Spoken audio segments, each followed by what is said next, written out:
persaingan itu biasa. Jangan menyerah. Jangan menyerah. Jadi gimana kita dalam persaingan itu biar bisa menang, tapi menang terhormat.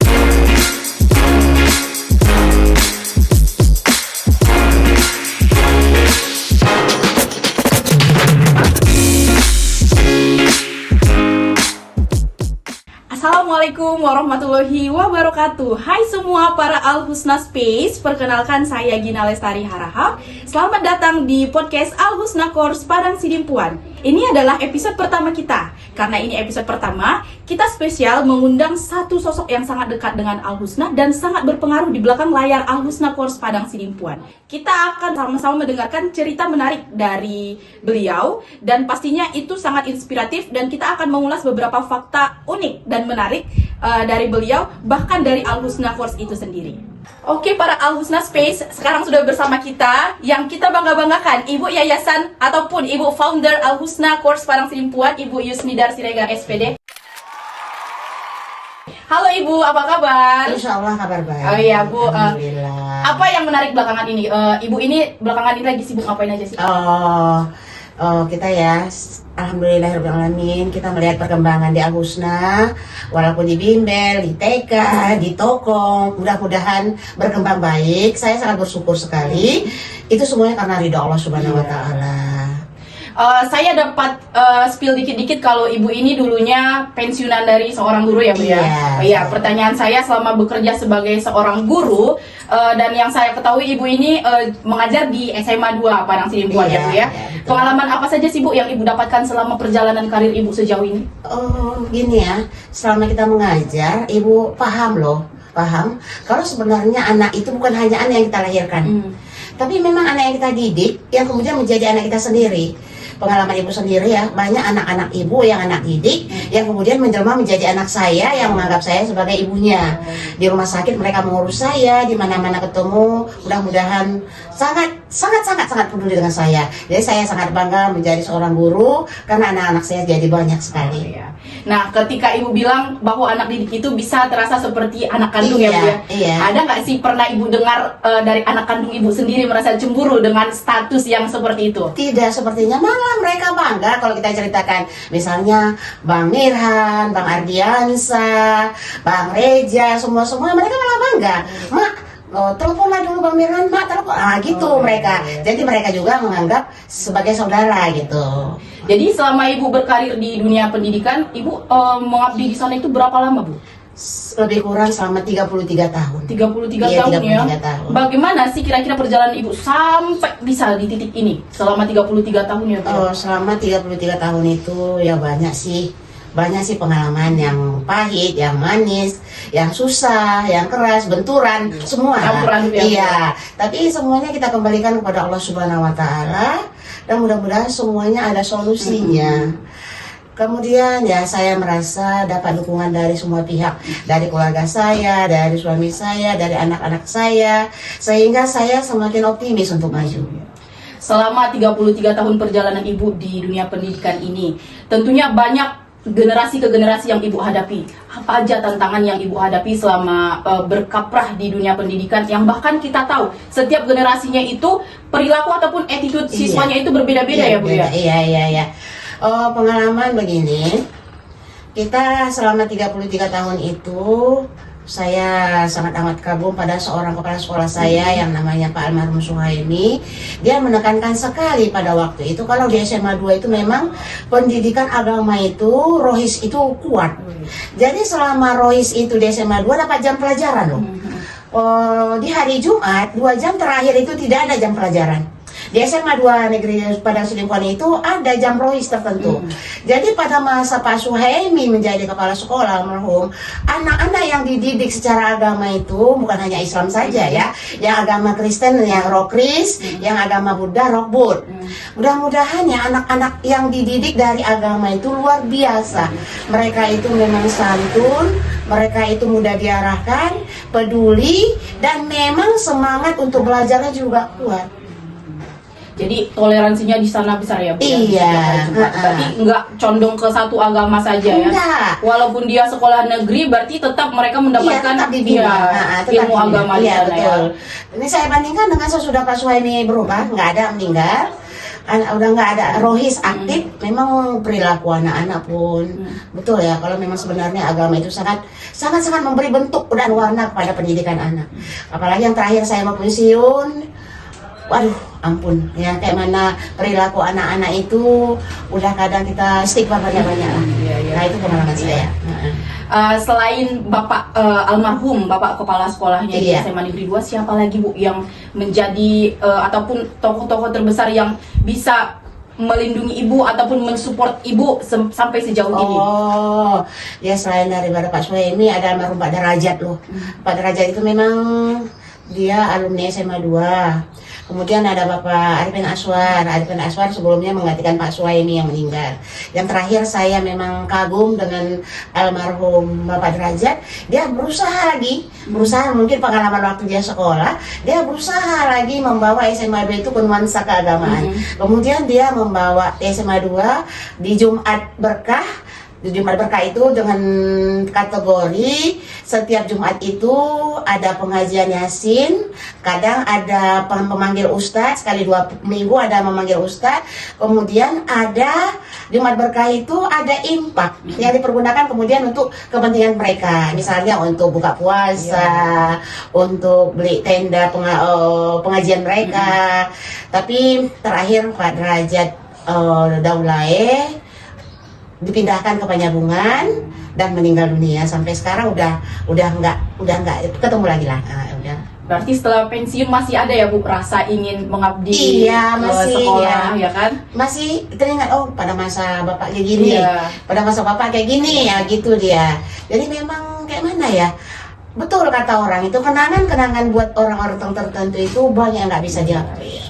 Nah, tapi kadang yang kita ingat sekarang ini nggak ada yang buruk-buruknya.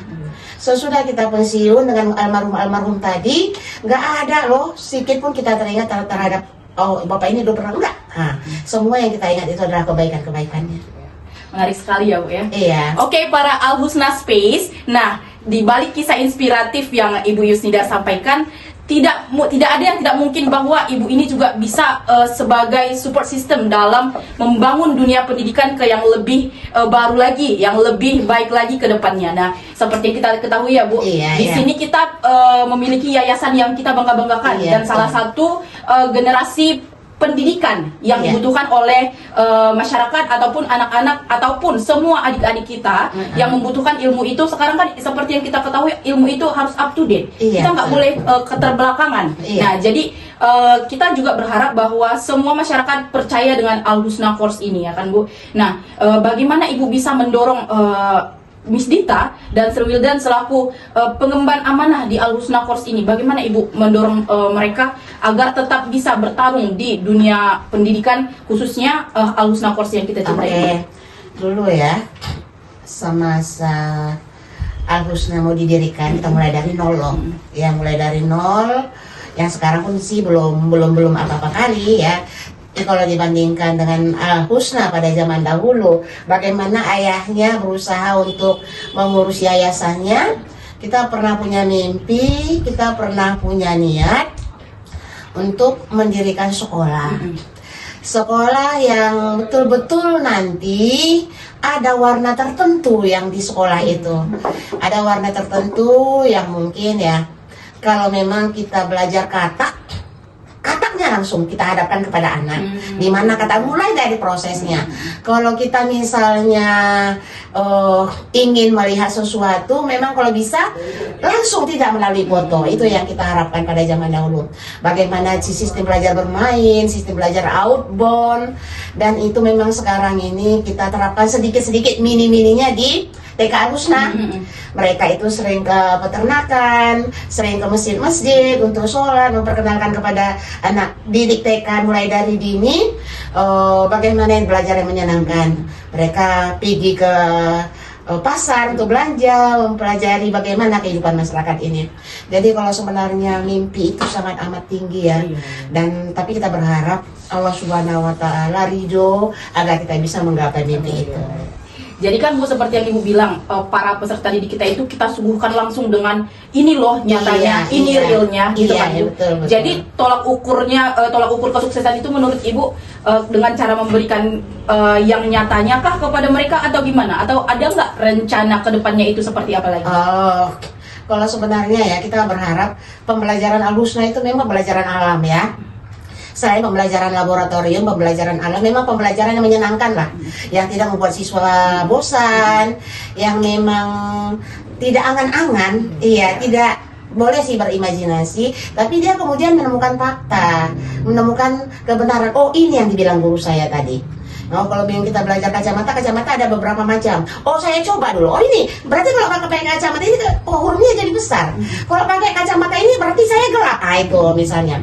Tapi kalau sampai sekarang ya masih sedikit mungkin yang bisa kita berikan, kita suguhkan kepada siswa kita. Tapi kita selalu berusaha ya, selalu berusaha untuk memberikan yang terbaik pada mereka. Jadi kan itu sistemnya kita learning by doing, kita belajar langsung eksekusi gitu ya Bu ya. Iya, betul. Pasti banyak sekali yang Ibu pribadi sendiri mendengar ada masalah ini ketika mengeksekusi, ada laporan bahwasanya siswa kita bermasalah ini atau A, B, C seperti itu. Bagaimana Ibu menghadapi? Setiap kerja itu punya konsekuensi ya.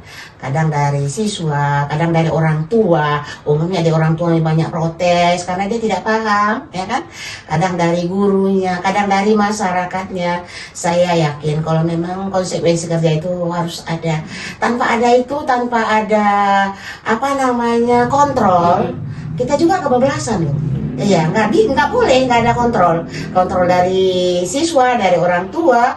Itu namanya membangun. Sebab kalau memang kita benar-benar silap, kalau kita benar-benar salah, apa salahnya kita terima, kita perbaiki. Nah, kalau memang kita berada di pihak yang benar, bagaimana kita meyakinkan kepada orang tua, kepada siswa, kalau sebenarnya tujuan kita benar. Nah, jadi nggak perlu takut, kalaupun ada ancaman atau apa. Saya rasa kalau ada pun ancaman dari orang, karena dia tidak paham tujuan kita.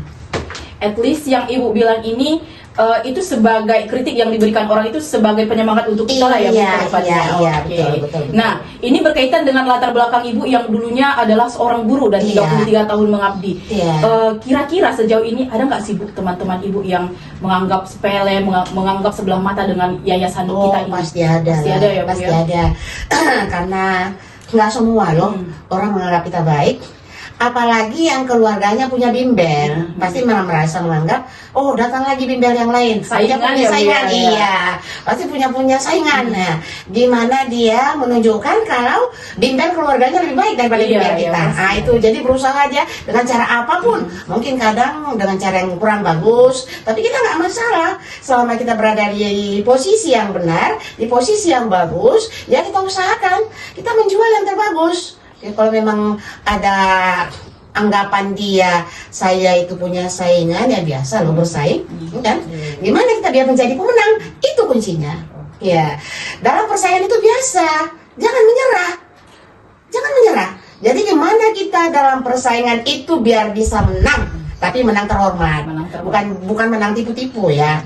Bagaimana kita bisa menang terhormat? Itu tujuan kita ya. Ibu bilang kan Al-Husna ini dibangun mulai dari nol ya, mulai dari tentornya yang dari kalangan keluarga, teman-teman, bahkan sekarang bisa kita lihat Al-Husna itu sudah menyebar. Iya, betul. Al-Husna di bagian bimbelnya itu sudah sangat banyak sekali tenaga pendidiknya, bahkan ada toko Al-Husna. Dan sekarang yang terbaru itu ada TK Al-Husna. Rumah Quran. Iya, rumah Quran juga ya, yang didedikasikan untuk almarhum Bapak ya Bu ya. Nah, seperti yang Ibu dan sama-sama kita ketahui bahwa karyawan Al-Husna sekarang sudah sangat banyak.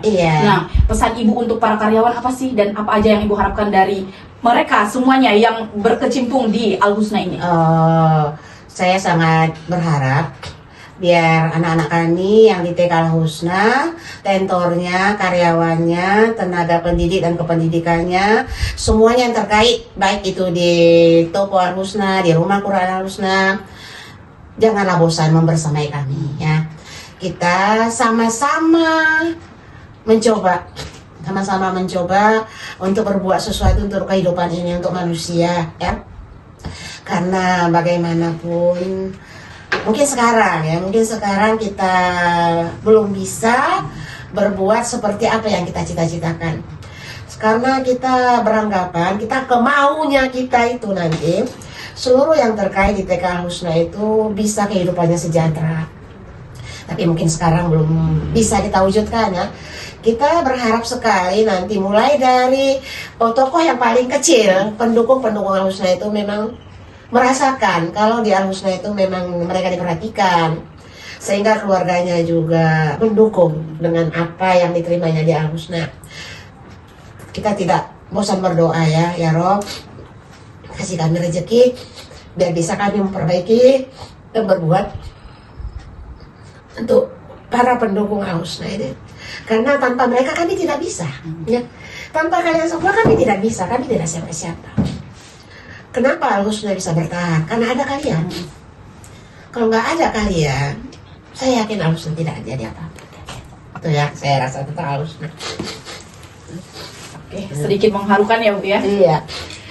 Dari pembicaraan Ibu, saya pernah dengar bahwa ketika kita berbuat sesuatu dengan tulus, ikhlas, walaupun kita nggak mendapat feedback dari dia langsung, pasti kita temukan di betul, orang yang lain atau tempat yang lain ya Bu ya. Jadi harapan kita bersama-sama semoga semua yang turut memajukan Al-Husna ini juga berbuat dari hati, karena sesuatu yang keluar dari hati itu akan kembali ke hati juga ya Bu ya. Malah itu sering Ibu doakan. Saya bangga kalau memang ada tentor yang lulus PNS, yang lulus P3K, yang banggaan saya, yang senangan saya. Kayak Ani menang PNS, kayak Ropik menang. Alhamdulillah ya Allah, Kau telah mengangkat derajat mereka. Mudah-mudahan imbasnya kepada yang lain-lain mungkin terimbas, ya. Saya nggak berharap loh nak, kalau memang kalian selamanya di Al-Husna. Tapi kalau memang menemukan yang terbaik, silakan hijrah. Tapi tidak melukai Al-Husna, itu ya caranya, ya. Tidak memperburuk Al-Husna. Ya kalau memang kayak Ropik menang, ya saya permisi Bu, alhamdulillah, silakan berangkat. Ya, kayak Andi, Bu saya lulus, nggak datang lagi minggu depan, alhamdulillah, dong udah sukses ya. Jadi saya berharap kalian berjuang semua. Berjuang untuk memberikan yang terbaik untuk kehidupan kalian, untuk masa depan kalian. Jangan punya keinginan, oh saya selamanya loh, jangan. Ya kalau Al-Husna terus ada, kalau nggak ada, jadi berpikirlah kalau memang masih ada yang terbaik itu misalnya jadi PNS, jadi P3K, ya silahkan dicoba. Tapi dengan Dita umumnya, udah menang, nggak pernah kami sedikit pun merasa di mana, ya malah kami senang loh, bangga. Setiap tentor, setiap pegawai Al-Husna yang dari Al-Husna menang PNS, rasa syukur kami luar biasa. Malah kalau ada yang ikut testing, kita selalu berdoa, ya Rabbi, kasihlah mereka kemudahan untuk menjawab soal-soalnya. Ya, itulah. Kalau dari ibu yang tidak ada loh, beranggapan kalau dia menang, yang hebat tinggalkannya, enggak. Malah saya sangat senang, ya kalau memang dia menang P3K, menang PNS. Saya bangga sekali tuh. Mudah-mudahan ya doa-doa kami dikabulkan Allah Subhanahu wa Ta'ala. Setidaknya dia juga pasti akan memperkenalkan tempat kerjanya yang mana itu adalah Al-Husna kepada orang di tempat barunya. Dia kan pengalaman kerjanya ada di Al-Husna. Setidaknya dia pernah bilang, oh saya dulu pernah di Al-Husna. Saya dulu nggak pernah punya pekerjaan, nggak punya pengalaman kerja. Tapi di Al-Husna itu saya dapat pengalaman, dapat pembelajaran.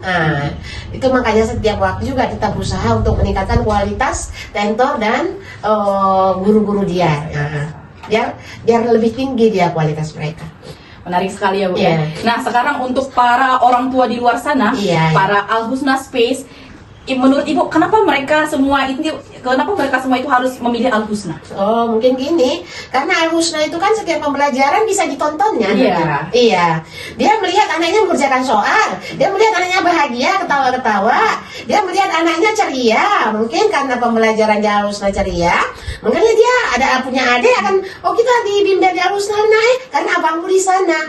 Ini dia video-video abang waktu di Al-Husna. Jadi saya rasa jangan bosan ya, buat tentor, buat para guru, jangan bosan berbagi pengalaman belajar itu kepada orang tua. Biar orang tua itu melihat bagaimana kita mengasuh anaknya di tempat bimbel. Ya, bagaimana kita memberikan cinta kepada mereka. Jadi saya rasa orang tua itu tertarik dengan Al-Husna karena promosi kalian yang tadi yang luar biasa. Itu saya rasa. Iya, Bu, ya. Nah, terakhir Bu, kalau misalnya Bapak Pembina masih ada, Bapak Edi masih ada di sini di sisi Ibu sebagai support system ataupun sebagai tameng garda terdepan untuk Ibu di perjuangan ini ya Bu ya, apa yang mau Ibu sampaikan kepada Bapak? Dia sebenarnya jauh lebih kuat dari saya. Yang selama ini pun mensupport saya itu dia. Saya nggak pernah mensupport. Yang kadang paling saya orangnya cepat gimana ya, gitu. Cepat kali pun gitu dia. Saya itu cepat. Udahlah, nggak bisa lagi tuh. Bukan gitu. Kita belum berusaha, belum berbuat. Kenapa udah nyerah? Itu kalau Bapak. Memang dia punya kekurangan ya. Dia memang tidak sempurna, seperti dia punya kekurangan di fisik ya. Tapi memang kami nggak pernah melihat itu karena memang luar biasa ide-idenya, luar biasa keberaniannya. Jadi yang kami andalkan dari dia selalu punya solusi dari setiap permasalahan. Bagaimana solusinya? Dia punya sahabat yang banyak, dia punya teman yang banyak. Ya, jadi kalaupun gini bang, udah tuh saya telepon teman saya dulu. Jadi karena dia orangnya suka bergaul, dia punya wartawan semuanya kawan dia, mudah-mudahan pejabat semua kawan dia karena dia ada di dunia waktu itu kontraktor.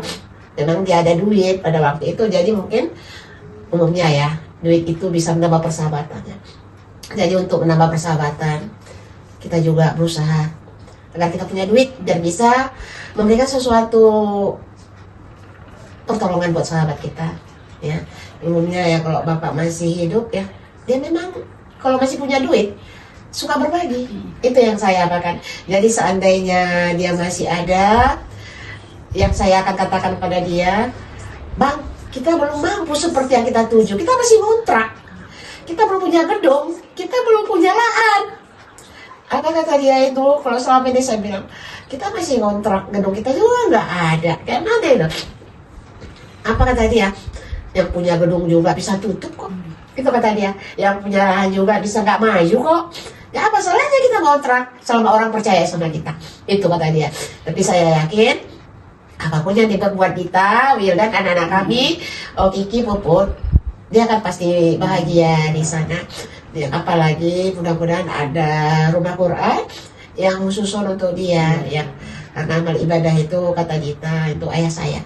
Jadi yang didoakan anak-anak Quran ini, yang dihafalkan anak-anak Quran ini mudah-mudahan sampai ke dia, itu doa kita.